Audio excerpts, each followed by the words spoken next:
Platt, platt, pappalapapp. Liebe Lüd, ist das nicht schön? Froh Holle hätt mir heuert. Ich hef doch immer ropen. Froh Holle, schüttel de Betten und nun hätt sie das do. Sie hätt das do. Ist das nicht toll? Ich freu mich ja so. Ich bin ja auch noch so ein Lütten Butsche. Nicht? Und für die anderen Butches, die wirklichen Butches, da freu ich mich ganz doll ob, dass die noch mal Schnee beleben können. Ja, das ist ja nicht mehr so oft das früher, nicht?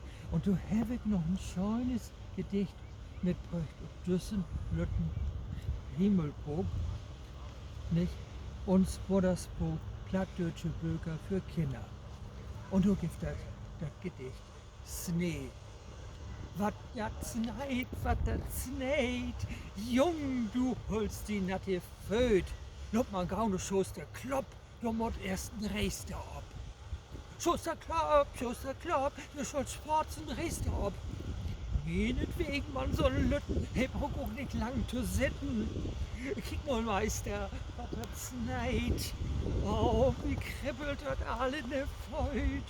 Schuster Klopp, macht man Gau, sonst holt dat ab.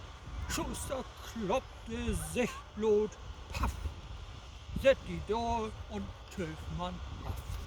Ja, ihr könnt natürlich darin nicht zu lange täuben mit. Und ich will ja auch nicht länger täuben locken.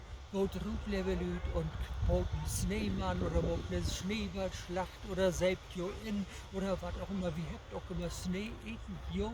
Und nun wünsche ich dir ein schönes Weekend, einen schönen Plattenfreitag und ich danke auch schon, dass ihr mich heute. Tschüss.